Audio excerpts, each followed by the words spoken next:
Good morning. I have to think about my time frame where I'm at most of the time. What time of day? My name is Brian Baccus, and yours isn't. And I'm Jamal Smith, the other co-host of Altadena Talks. Welcome to, what is today? February 12th, Wednesday, February 12th, so the latest edition of Altadena Talks, where we provide you all the information that we can find and share with you about resources on how to recover from these terrible disasters from the fire and get some inspiring things as well for you. So I'm going to go ahead and jump in and start talking about the interesting things going on in the area. Jump into there. There we go. So first thing I want to definitely talk about is we have the third rainstorm of this month, and by far the strongest. So you guys just be aware it's going to be coming down heavy. It's raining pretty, kind of light at the moment. It was a little heavy earlier today, but starting later on tonight and all the way through till Friday is going to be pretty steady. They're talking about anywhere from a quarter, half an inch, quarter to a half an inch an hour at times. So it's going to be a lot. So here's some websites to stay up to date about the rain. ready.lacounty.gov/rain. If you want emergency alerts, you can go to alert.lacounty.gov, and you can also follow them on social media at Ready LA County. I'm assuming that is on all the socials. It doesn't identify which one it should be. Next, again related, and this is something we talked about over the last week or so, sandbags are going to be available, and it's probably going to be even more so necessary for this particular storm. So again, there's 4 locations. Robinson Park, it's the south parking lot at 1081 North Fair Oaks. Then there's also Victory Park, and it's the parking lot along Altadena Drive. That's at 2575 Paloma Street. Excuse me.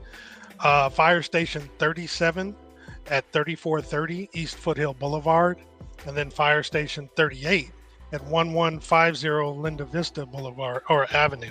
Now, all of these will be open from 8 a.m. until 5 p.m., and I was able to confirm that it's going to be 7 days a week. All right. So get those sandbags if you need them. This is the Dena Relief Drive. Again, this is the Pasadena Church, 425 Sierra Madre Villa Avenue. There's only 2 Saturdays left. That's this Saturday, the 15th, and then the following, which is the 22nd of February. It's going to be from 10:30 a.m. until 6 p.m. And if you need info, you can reach them at info@pasadenachurch.com or kingandme2020@gmail.com. Some of the things you can get are water, food, clothing, toiletries, pillows, blankets, etc. And they do need volunteers. So if you don't need anything but are in a position to help, please do so. Next, again, disaster relief claim assistance starting this previous Friday on the 7th. They now will have 2 days a week where there's going to be disaster relief claim assistance. One is Wednesdays from 9 a.m. to 1 p.m. and then Fridays from 1 p.m. to 5 p.m. This is going to be at Jackie Robinson Community Center at 1020 North Fair Oaks Avenue. This one, I'm not going to go into a super detail again, highlight it. These are the critical deadlines associated with 4 of the relief efforts. One is for American Red Cross, in which case the deadline is this Friday, Valentine's Day, the 14th of February. Then there's also the Small Business Association, where, again, they are providing more than just small business loans. The deadline to submit an app with them is the 10th of March. Also on the 10th of March is the deadline for FEMA. If you want to register with FEMA, that deadline is the 10th.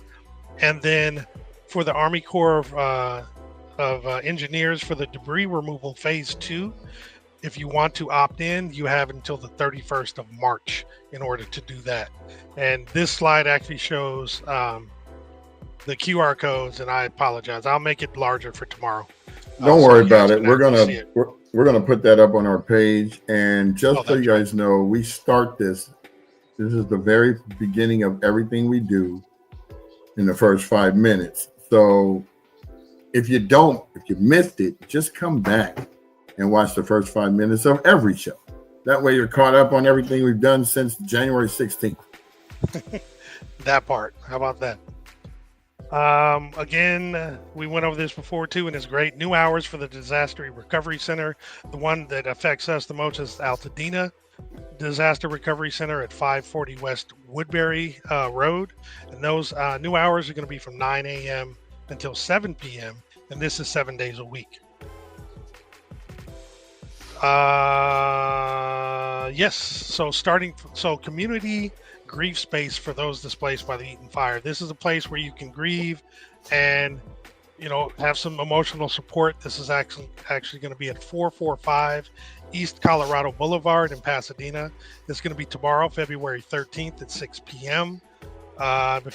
If you email Gabby at RAICES as in Sam therapy.co, you can get more information from her.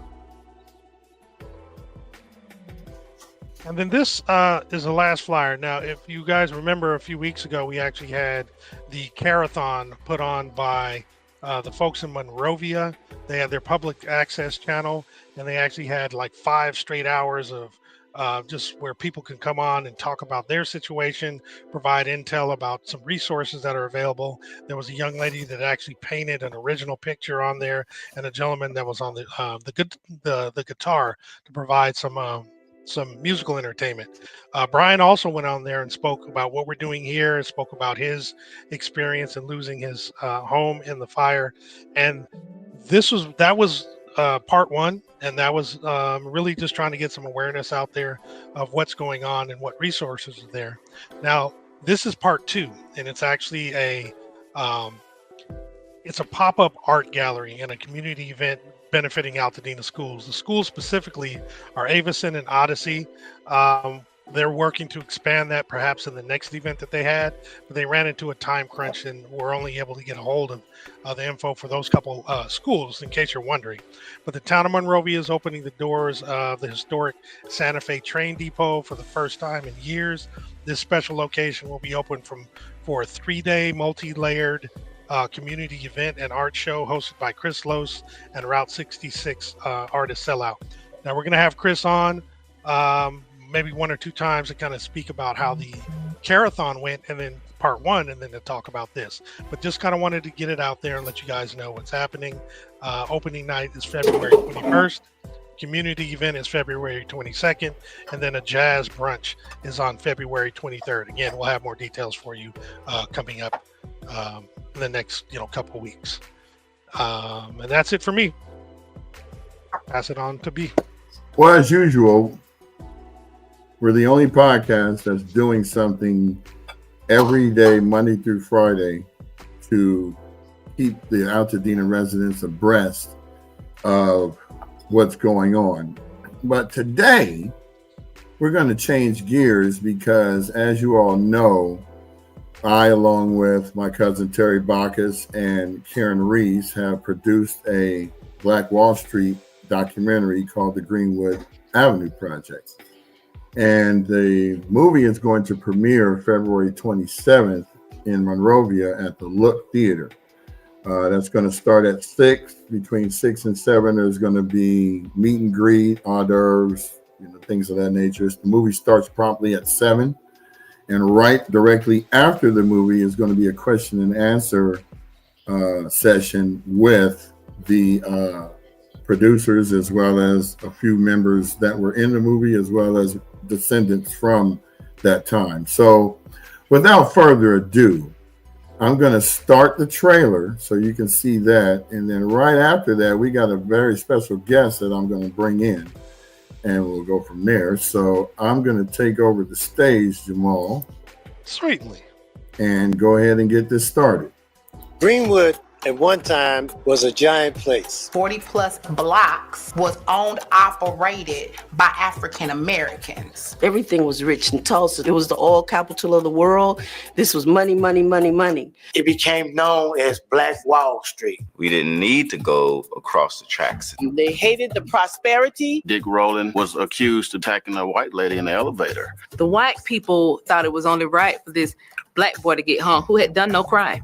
and they were going to try to lynch him that night. We pose a threat, and you have to do something about it, because you can't imagine Black people doing things on their own. They were not going to let that boy get hung. Fight broke out. And like one guy told me, man, we almost had him. He said, we had him. Until they started coming around with them airplanes and dropping Molotov cocktails on Standpipe Hill, and they had the machine guns. He said, man, we couldn't compete with that. My great-grandfather talked about some kind of tragedy that went on. And one day he said, I killed a white man. Older guy, probably around 60, maybe 70, sat us down and told us how important it was. The land that we were standing on was holy. I think it's a concerted effort by the government. It was too organized. We actually rebuilt after that. What stands out when you think of Greenwood is community. Greenwood was a full city for Black people. So I remember the businesses. I remember that we didn't have to go out of our neighborhood for anything. They call it urban renewal, but we call it urban removal. They wanted to break up the concentration of areas, so they built freeways. Everything was closed up. It was destroyed once again by the government. Now on Greenwood Avenue, there's only one block of businesses that remain. Definitely there needs to be more unity within the Black community. Years of distrust, years of not working with each other. Build one another up and work with one another. That's how Greenwood was constructed. People working in unity, having one vision. So we have to be told these things over and over again in order for the younger generation to buy into it. And if that doesn't happen, they won't buy into it, and it'll be a lost thing forever.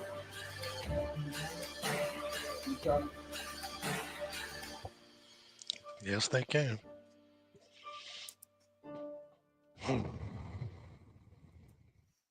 Appreciate you guys for watching that. And without further ado, I'm going to bring my man, my mellow, my cousin, executive producer of the movie, Terry Baccus. So, Terry, how you doing?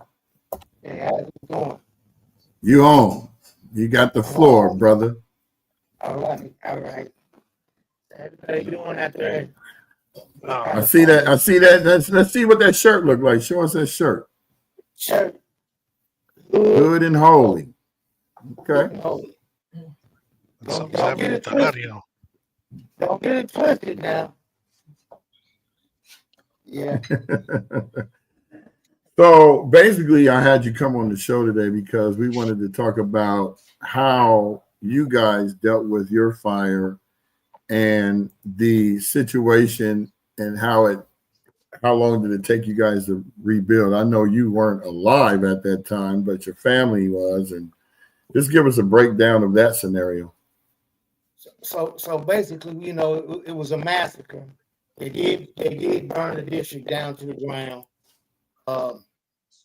The difference is, here's the real difference. We were segregated. We had Jim Crow laws. We were together, right? Opposed to how we live now, desegregation, right? And so the people came together to rebuild again. You know, they got on one accord and they built up again. So by 25, of course, it happened in 1921, 18-hour period. By 25, it was fully functioning as a community, right? You know, everything wasn't rebuilt back at that time by 1925, but yet in 25 it was fully functioning. They was holding conventions.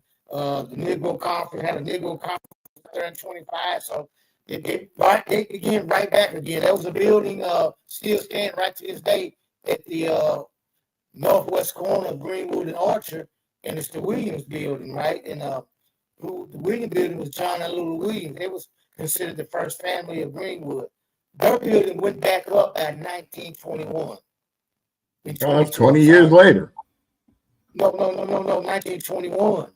1 year later. Oh, I thought you said 41. Okay. No, 21. 1 year later. That building came back up 1 year later. And it still stands to this day. And so the people that began to rebuild, man, they had, and then another thing you got to realize is that, like I said, it was segregated. So when people did go back to work, the money came back into the community. We weren't able to shop across the tracks, right? We weren't able to, buy merchandise and stuff from across the track. We had to have stuff shipped in. Stuff was shipped in, and so the people just began to rebuild. I mean, they went right back to work. And another thing is, Tulsa, with it being the oil capital of the world, it was money. The money trickled down, right? It trickled down. And so when the money trickled down, the people because most of us worked in the service industries. And then, we had our doctors, our lawyers, we had the professionals, but also we had the infrastructures of carpenters, electricians, brick masons. You follow what I mean? So we was able to go to work and build it back up again. Yeah, that's basically what one of the bets. I'm hearing that going.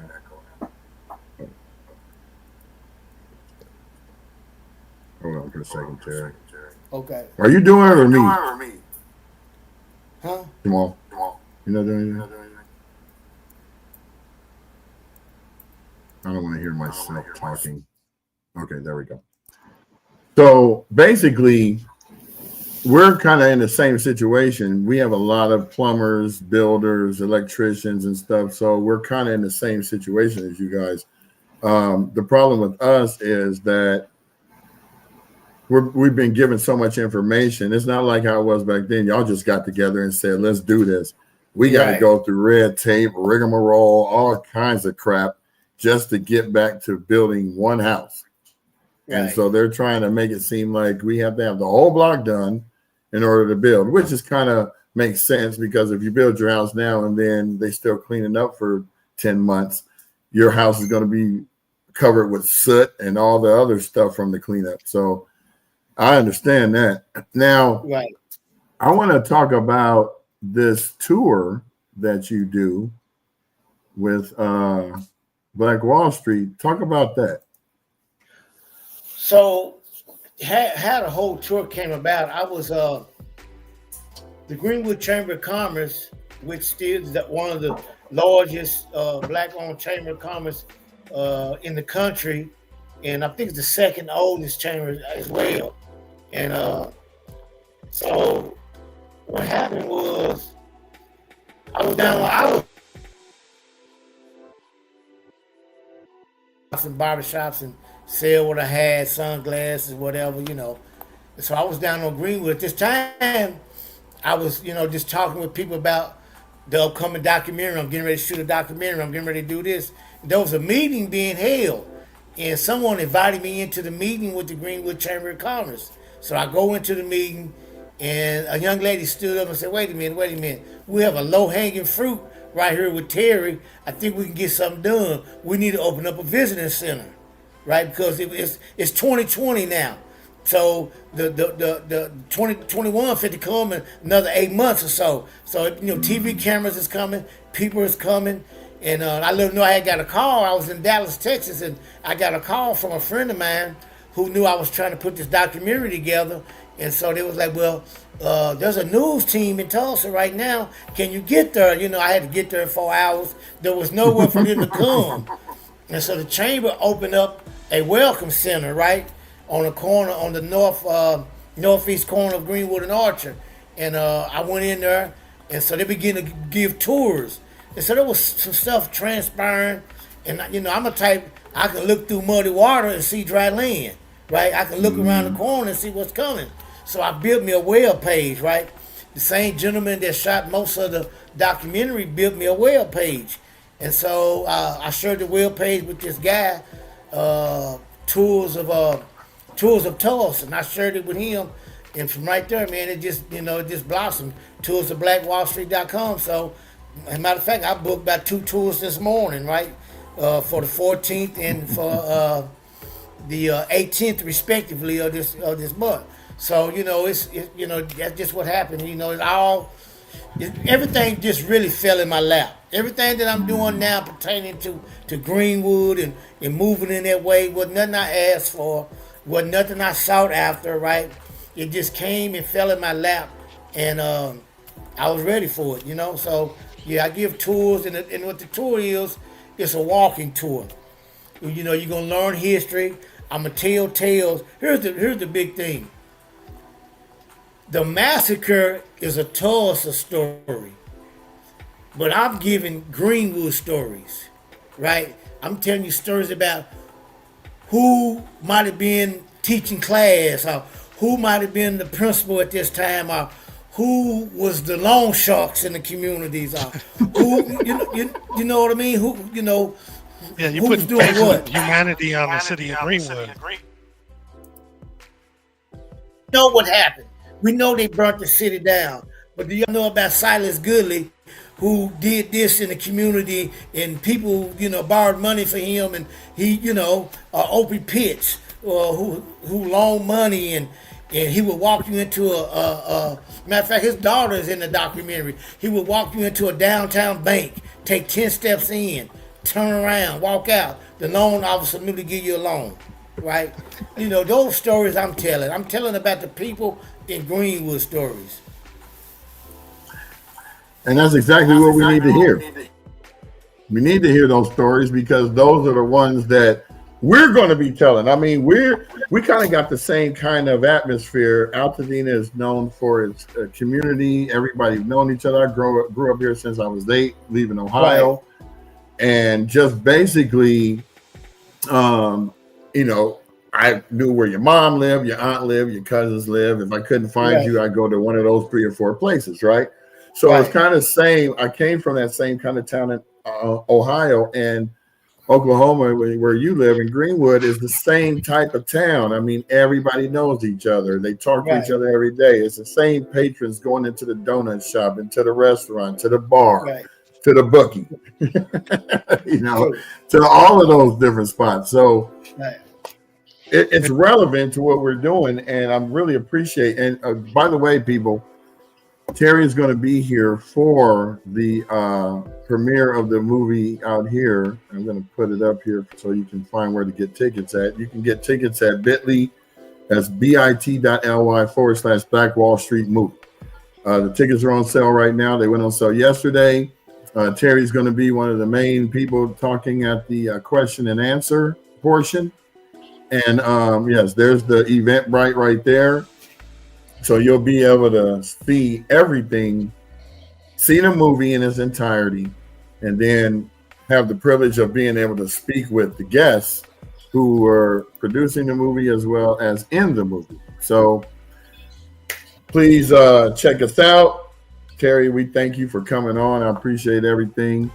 And is there any other parting words you want? Oh, go ahead, Jamal. Before we go, I have a couple questions, if you don't mind, Terry. I have number one. How many tours do you do a month, approximately? I don't know. I would say maybe I done did 2 so far this year. I mean, maybe 3 this year so far. So it would ramp up. It's going to ramp up around May, June, July. Some people book out a whole year in advance, right? So it just depends. Now I'm telling the story practically every day when I'm in Greenwood to somebody, right? Mm-hmm. Without even just giving a tour to them, right? Might be sitting at the restaurant down there, and there's pictures on the wall, and people ask questions, and I tell the story, and so, but I would say maybe 3 to 4 a month, right? That's really cool. So that's gonna ramp up when after this movie premiere and our podcast, because now people are going to be visiting Tulsa on a more frequent basis. Yeah. Also, I contract out with a tour company out of Virginia. Oklahoma at one time had over 50 black towns. This was before statehood and after statehood, right? So, wow. I tour with those people. I'm like an escort, basically. People coming from all over the world, and I might meet them in Oklahoma City, and we might over a 7-day period, we'll visit, maybe 8 to 9 of those black townships, right? And I'll be the escort. In some instances, I'm also the guide when we get there. So, but yeah, that's another thing I for the company, a national company out of Virginia is being a guide and an escort. Very cool. And that came from me They still won't tell me how they got in touch with me, how they found me, right? But they found me. So yeah. So who's usually on the tour? Is it just people visiting Oklahoma, or it's people? Yeah, it's people from all over local the world. Sometimes. I have toured people from South Africa, Asia, Europe, Greenland, Gaza Strip, Panama. You know, everywhere where Trump talking about taking over, I done toured people from. You know what I mean? It's a global. I got you. So really, Greenwood is a global thing. The Greenwood district is global. It's not just a local thing anymore. Of course. It's a global thing. That's why Brian brought you on for here too. There's a connection. Right, yeah. Right. You know, the brand, the tour blackwallstreet.com, that's a global brand, right? And so actually it's Oklahoma's largest brand. I mean, it's the Greenwood district is bigger than the Oklahoma Sooners. It's bigger than the Oklahoma City Thunder. You know what I mean? You know, and so I mean, 10 years from now, I guess it's Pearl Harbor 2.0. You know what I mean? You know, right. So is your content shared with the educational system at all, like the kids? Not as yet. No. Not and officially, I know Karen, right? No, Karen. She's going that way, but you know, it's a lot of things that they're not gonna allow us to put in books, in schools. You know, that's changing. That's why they're trying to do away with the Department of Education and different things. The history. They don't want us telling our history. There's a bill that was passed maybe 2 or 3 years ago in Tulsa, Oklahoma, Bill 1775, right? And you can't tell history. You can't tell Black history. You can't tell what I'm speaking on. You can't tell it in Oklahoma schools. So there's a lot of books that have been banned. Going to go back to the McCarthy era. Yeah, but you can do it in private, so that's really good, man. Yeah, of course. So my next question though is, how did you gather all the intel, the information that you have, and how do you retain it? Because it sounds like you know a lot about your area. So yeah, I'm on a podcast right now. That was a good friend of mine calling. So as a kid, right? I tell a teenager, I believe it or not, I was around what you might want to call, we call them survivors today, right? Mm-hmm. They didn't talk about what happened, right? Of course, I was a young kid going into gambling houses, and there was older gentlemen that was old as my dad. My dad born in 21 himself. So they would tell me things like, you better watch yourself. I know what them white folk will do to you. They weren't just saying what happened, but now I look back, I see what they were saying, right? And so I hung out with the older crowd. I hung out with the elders. I hung out with the guys that was hustling. I was in the streets, so to speak, right? And so I would just hear tales of what they would talk about Greenwood, and I just retained it all, right? That's amazing. You got a memory like Brian. Must be a Baccus. Yeah, I just soaked it up, right? But it was worth soaking up. You know what I mean? Like, and so absolutely. Now, so now when I be on Greenwood, all those guys that came before me that was hustling and doing, they wasn't killing nobody, but they took care of their families through hustling, right? And so I keep their story going as well. You know what I mean? Because without them, there wouldn't really just be, no Greenwood. That was Greenwood. If you stood out on Greenwood Avenue from Orchard to Pine Street on any given time, length of time of day, you was basically in the game. That makes sense? So yeah. So that was how Gap Band got their name, right? Right. Gap Band got Greenwood Avenue, Greenwood, Orchard, and Pine. So Greenwood ran a mile. On the south end of Greenwood was Orchard. On the north end of Greenwood, where it stopped, was Pine Street. So that's how they got their name. Mm-hmm. I mean, they mention it when they're on tour. Well, now it's only Charlie, but he always mentions it when he's doing his concert. He proud of Right. Tulsa. Right. So, yeah, there's many things, about Tulsa, the Greenwood dish. I mean, for example, there was a guy by the name of Dr.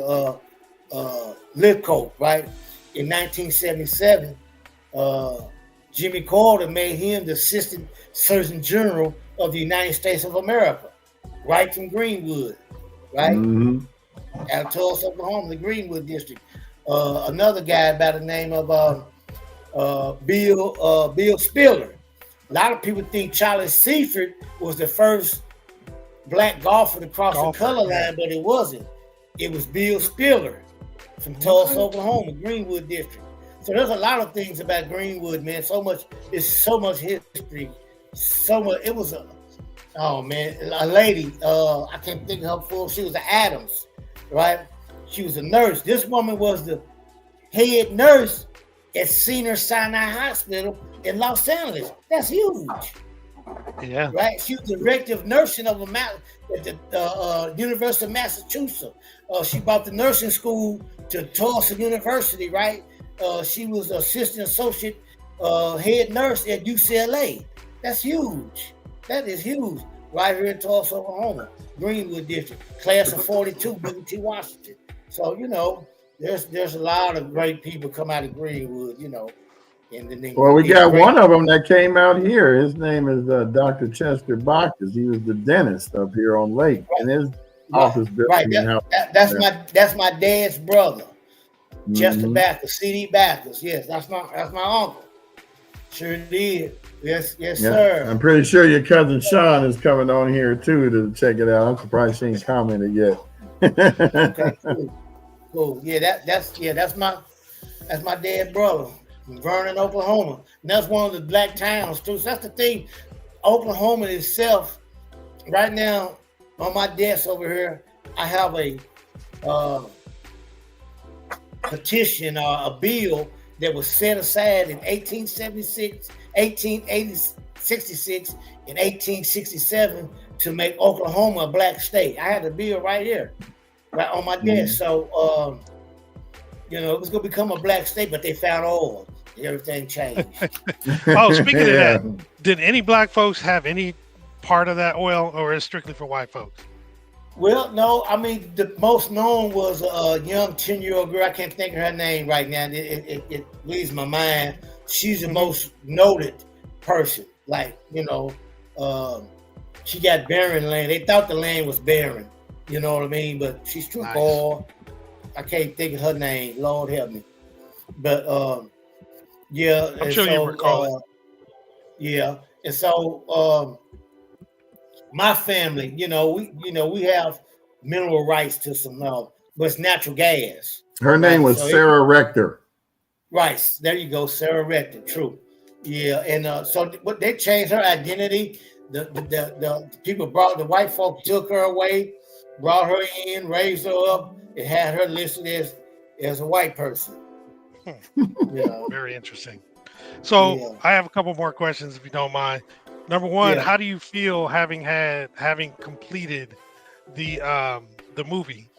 Because I know it's been something that was something you were working on for a while and wanted to do. How do you feel that it's completed now? What do you think about it? I just think, I just look at it as legacy, right? Like my great nephews, my niece. I don't have any grandchildren myself yet, but my children, whenever they have their children, my nieces and nephews and great nephews can look up and one day look at the movie and say, "That's my uncle. My uncle did this." You know what I'm saying? And it's an inspiration to those countless others that's gonna come behind me, right? And so, out of all the people that I was able to put one together, right, pertaining to the massacre, and so it's really an honor. And like I said, it's just all about legacy, right? And that's the thing. Legacy is the main thing, So the last question then for me, and it's kind of a two-part. So there's going to be a wide variety of people that actually see this film, right? What would you like them to take away from seeing it. And this is just the general population. And then my part two is, what do you want folks from Altadena who just experienced these devastating fires and their whole city being burned down and potentially and ready to rebuild, what do you want them to get from it as well? So I guess just the masses, what do you want them to take away from the movie? Well, I want the people of Altadena to know that from this movie that they can work together. The movie is mostly about community, right? You know, you can't talk Greenwood without talking massacre. So that's in there.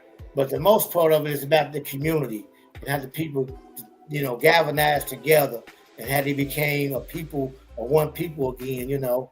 And that's what I want Altadena to do. I want you guys to, you know, galvanize from this movie and push forward, right? And make it happen, you know. Yeah, and then overall, I just want the people to know that Greenwood was a real place, right? You know, we loosely use that term. We loosely use that term, Black Wall Street, right? But it was Greenwood.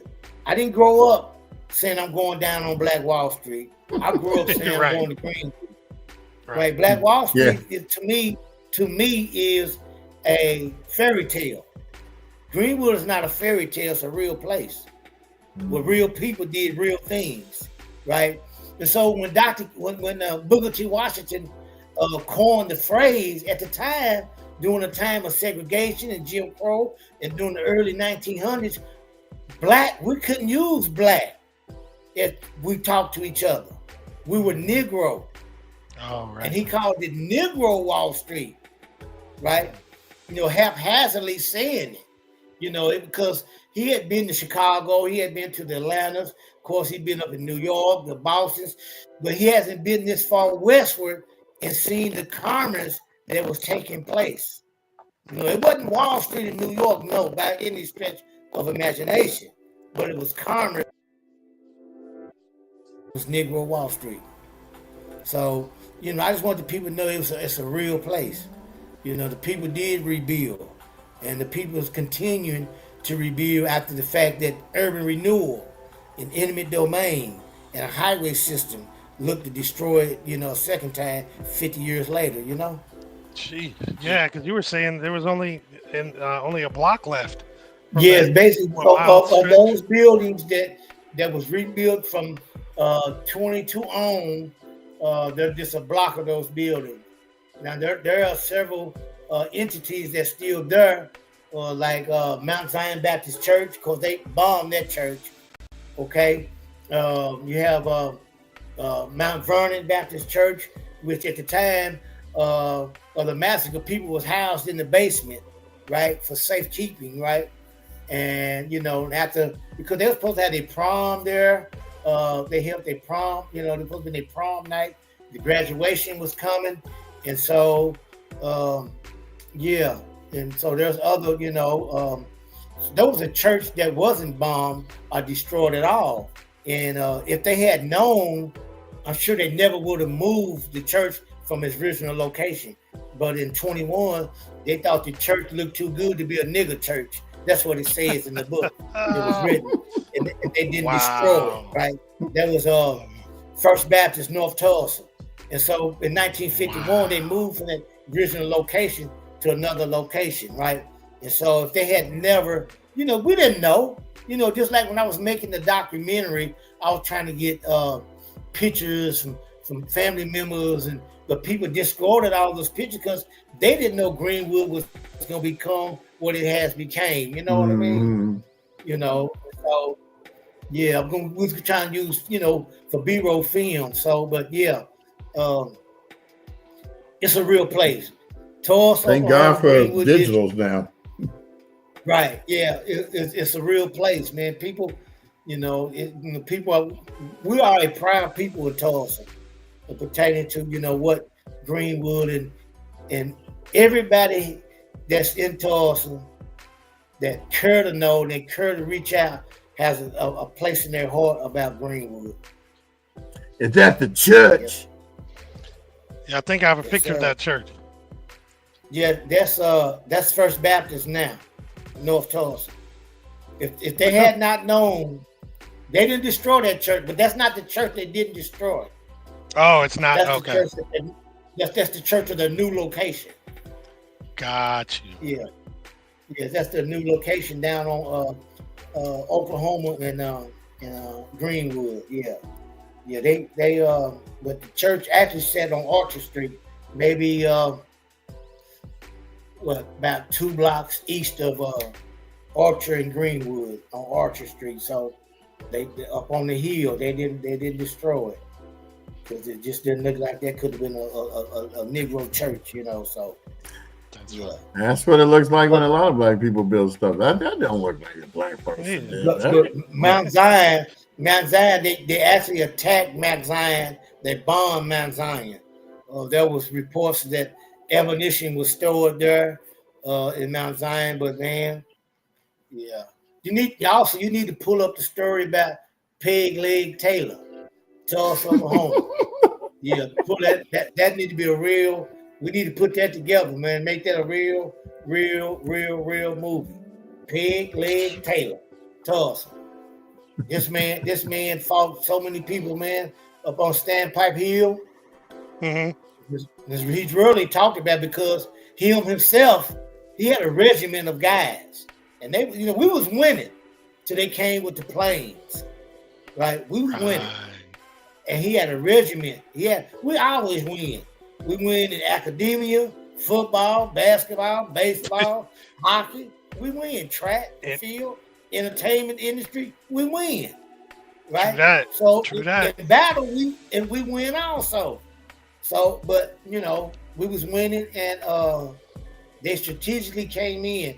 So when they got to where him and his regiment was camped out at, they could see where families was being destroyed and their homes. So they left him, but he hunkered down. That man probably killed about 40, 50 white folk himself. They don't tell that story though, see. Nah, of course not. Right, but you're only defending your property. Right. That's Peg Leg Taylor. I was able to find a little story on him. Yeah, that's it. Peg Leg. Yeah, that's a real story, man. Yeah. Well, right there on the screen, I have Black Wall Street Museum Tour in Tulsa, Oklahoma. The website is tourofblackwallstreet.com. And Terry is there when he's not on tour with us doing certain things. He's there doing the tour. Now, I had the privilege of when we premiered the movie in Tulsa back in 2022, going through the museum after his tour, and I'll tell you, man, I couldn't stop crying from reading the destruction and the demise of a what do you call that? Of a town. Right. And now that we've gone through, you talking about Carl Baccus of the church on Manchester. Yeah, Southside. That's Southside Church of Christ. That's my cousin. Him and my dad was first cousins. Mm-hmm. Yeah, him and my dad was first cousins. Yeah, Southside. So see, Podge, we can get you from either side. Yeah, them Bacchus is coming to the stretching across. Southside Church of Yeah, Christ. we going long and far. Right. But yeah, just the whole massacre, it just baffles me.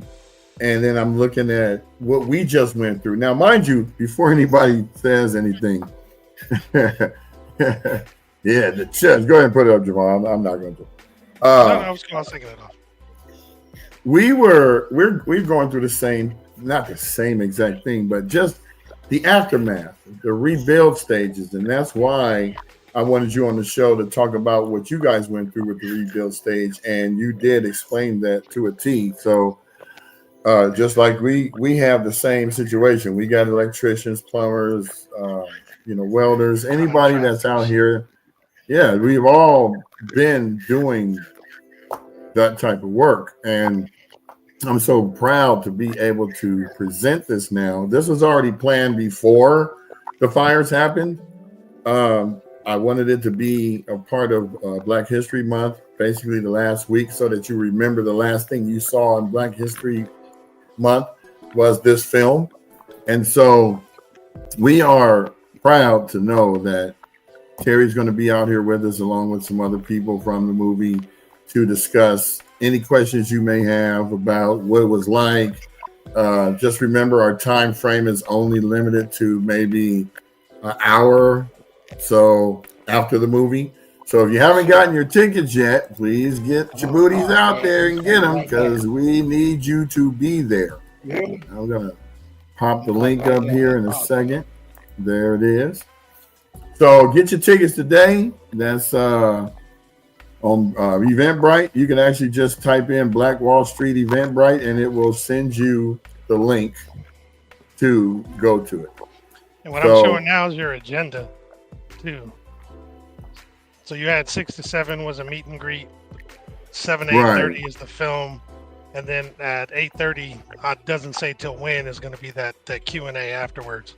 Well, we're there from 6 to 10, so we got the place till 10. So Q&A is probably going to come in about, the movie is really 7 to 8:40.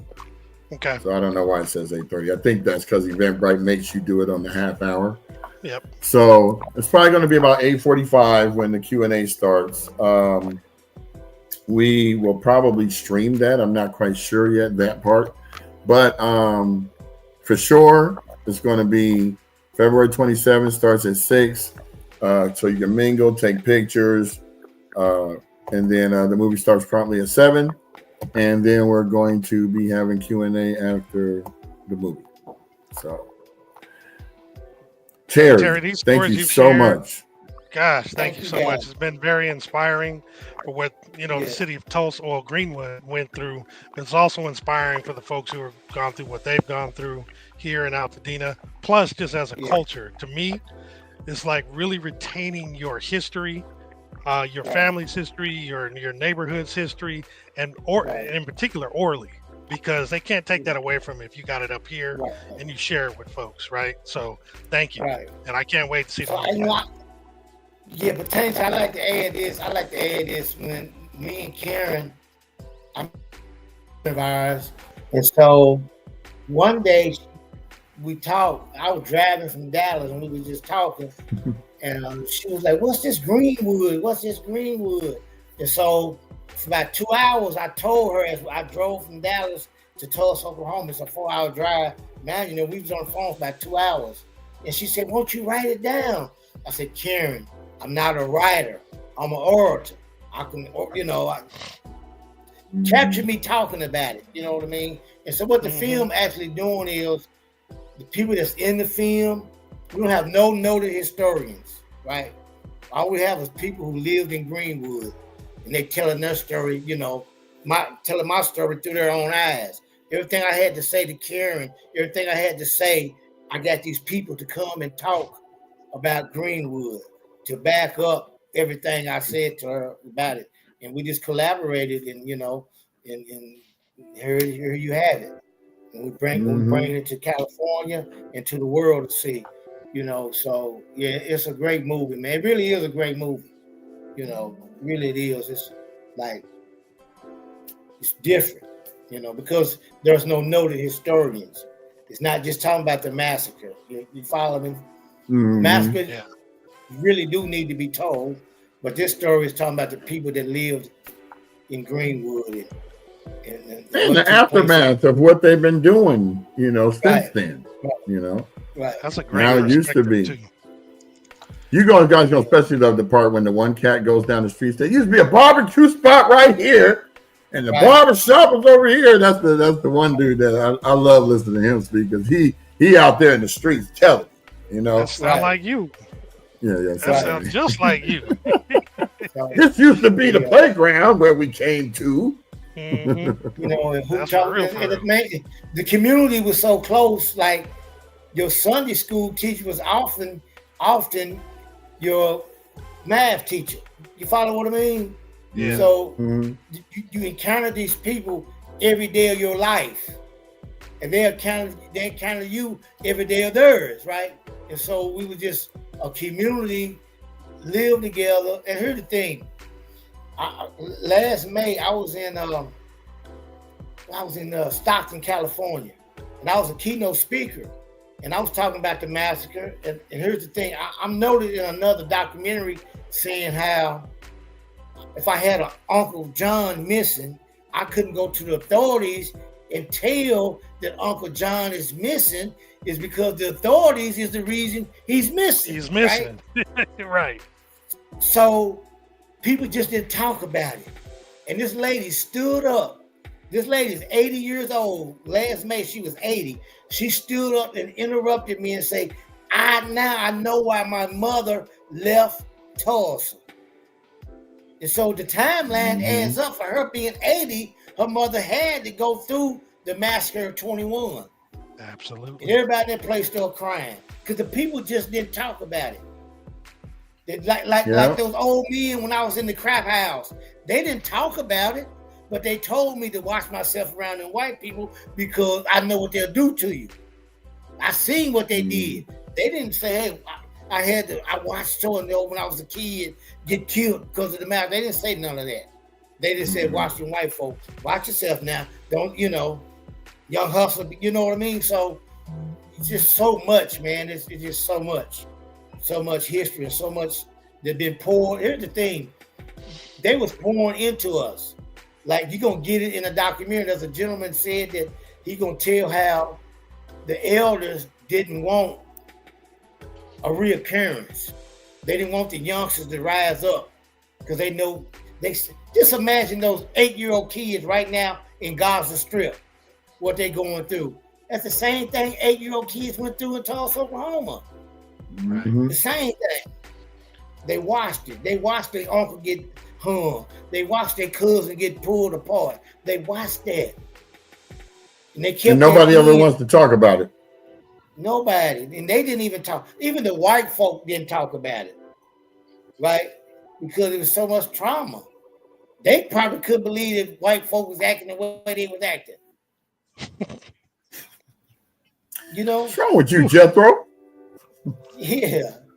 It's just so much. Well, man, we got 2 weeks and a day before this movie is going to premiere out here. I can't wait for you guys to get out here because I'm going to take you guys on a tour of Altadena so that you can see what it looks like. And we're going to actually film your reactions. I want to see what you think and how you feeling about it. And he's going to let you know where the barbershop was. Oh, yeah. I'm going to do okay. So, Troy, I'm going to do to you what you always do to us when we come out there. I'm going to take you on the tour. I have a question about Altadena. And so, from Altadena. Say it again. Where is Pasadena from Altadena? Approximately 1 mile down the hill. Yeah, they're on top of one another. So Altadena had a greater concentration of black folk than Pasadena. Am I right? So let me give you the scenario. A lot of people don't know this, but black people couldn't buy in Pasadena, so they were relegated to buy in Altadena because everybody else thought that was crap land. That actually turned out to be more valuable than Pasadena. So it's kind of the same story. We wanted to buy, nobody wanted to sell. Oh no, it's redlined. You can only buy above Woodbury. Now the town has turned into, it used to be 47% black. This was in 1990. Now it's about 25% black homeowners. But the thing is, it's still considered black Altadena because we grew up there and everywhere we went was black people. But we actually went through the first phase of desegregation when it was desegregated in the South in Pasadena. So that's when the busing started. They took us from the west side over to the east side and took students from the east side over to the west side. So we kind of got what you call America's melting pot. We got all races that got along with each other here. But during those first initial times, it was kind of weird.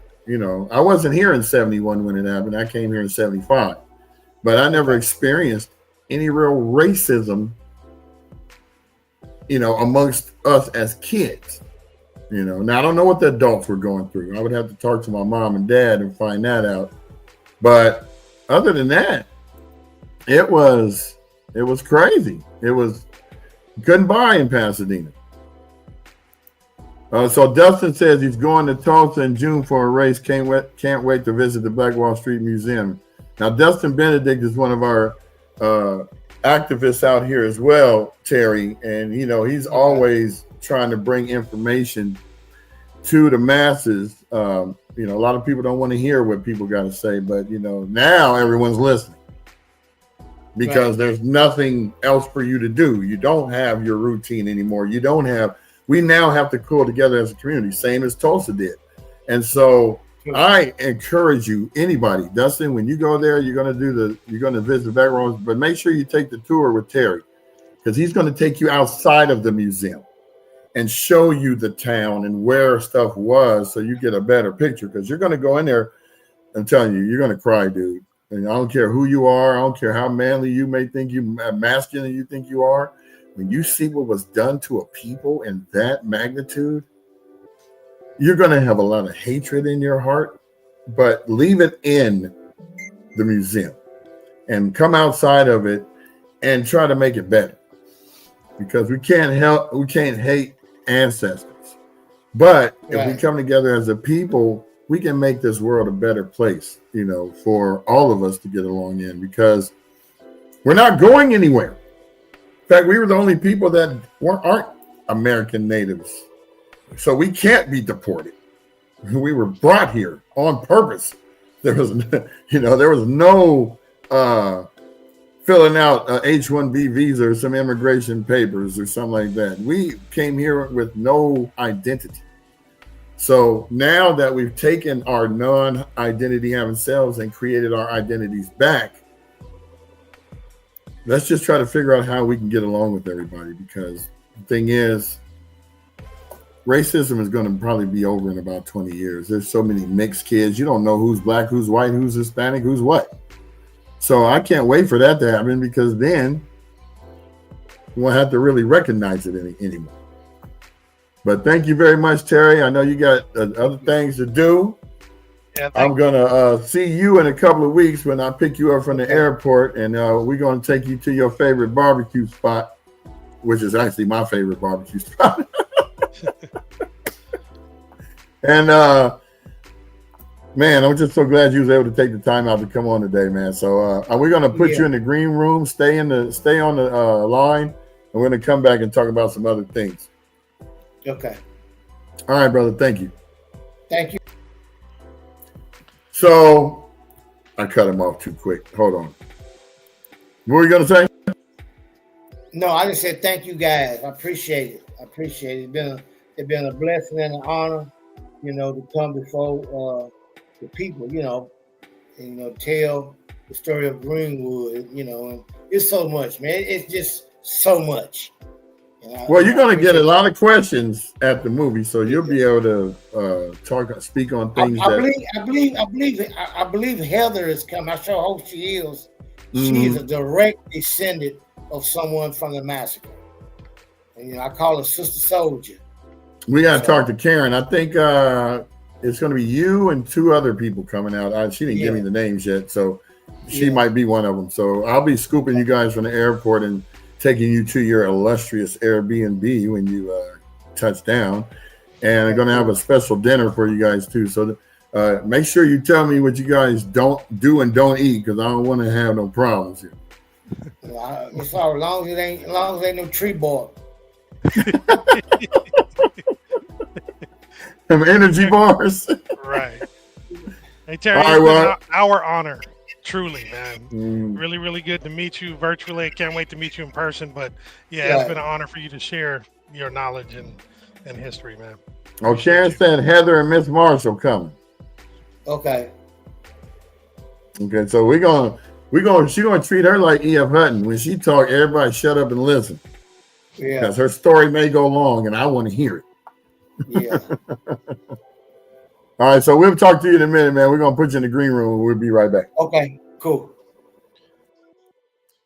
Well, I hope you guys, this was out of the ordinary, but it was kind of relevant. I know it's a shameless plug. I'm pushing the movie, but I was already planning this.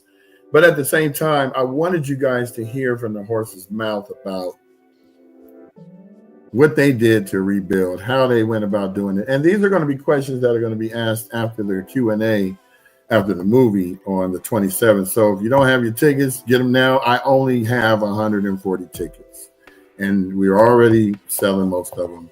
I've already bought 10 myself, and a few other people are buying them in droves of 5 and stuff like that. So, and I'm buying my own tickets. I'm not trying to get in free to my own movie. The whole point is, likewise, we're trying to make sure that the money that we make from this is just going to pay the theater.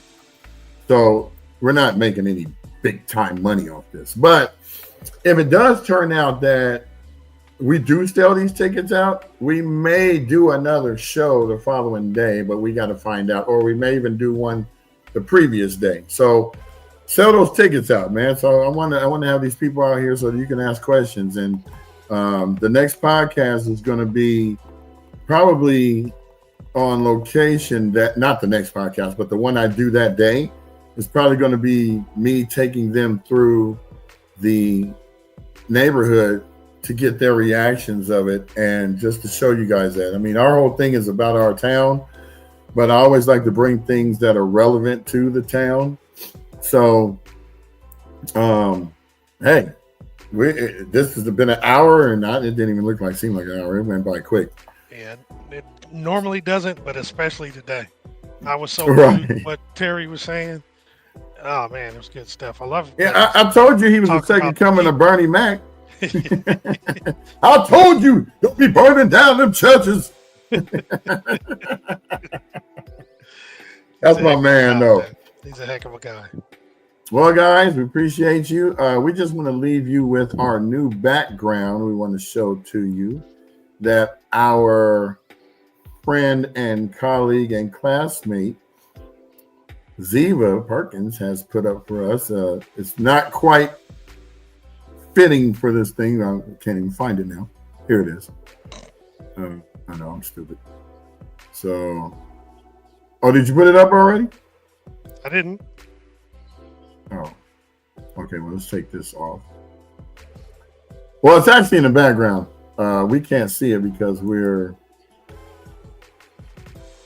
There you go. How'd you do that? It's just another setting. Oh, you know more about this than me. I've been doing this for 6 years. So this is our new background for our podcast. I got a snippet of it at the top. That's why you see it double, so that it appears over everything when we're talking. But thank you so much, Ziva, because just like Terry said, that it's not going to be known about. It's not going to be the Altadena fire. It's going to be what we did after the fire that matters. That's what made Greenwood what it was, and that's what's going to make Altadena what it is going to be. And the story of the people, of those that were living there and from there and part of the community. It's all that. It's going to be, yeah. So we'll bid you all adieu. Thank you for watching. We're going to cut the show off now because we want to talk to Terry more without y'all. So things that we want to discuss. Make sure you know about later. All right, so thank you, everybody. Let's before we leave, let's go over here to our Instagram, and we see Rancho Photo Walls up here. I think that's Bly, and then Mark Hightower, Brandon, Mosan. Oh, Marcella, how you doing? See, you came in, okay, and a few others. Thank you very much for y'all's participation. Please, whenever we're on, if you can, share this with your people. This is a podcast for Altadenans by Altadenans. We're not saying we don't care about Hollywood Hills, Palisades, and Malibu, but they got theirs. We're going to focus on how we can help our people rebuild our town and the different services that are available and resources that are available for you to be able to utilize. Those deadlines are coming up. You got the one coming up for Red Cross on Friday. Today is Wednesday. If you're that lazy that you can't get down to 540 West Woodbury, then you do it online. But don't act like, don't come on talking about, oh yeah, well, you know, I missed the deadline. Is there some other way to get this going? You know, so Karen's popping up the link just like I popped it up. Buy the tickets. Sell. That's what they always tell me in my earpiece. Sell. Karen's over there. Put the link back up. I can hear her. So here we go. We're going to put the link back up. Here's the link right there. There's the link. bit.ly/Black Wall Street movie. All lowercase. If you put an extra character in there, you're not going to find it. That's how these short links work. All right. Jamal, you got any parting words? Nope. Just everybody. Well, other than everyone, to have a great day. And we look, thank you for hanging out with us again today. And we'll see you tomorrow. That's it. Look, and I didn't even put our, what do you call that? Our shameless plug of donating to our GoFundMe, because today I wanted you to skip that and donate the money to the tickets. And hope to see you all there, and we're out of here. Peace, you guys. Peace. Have a great day.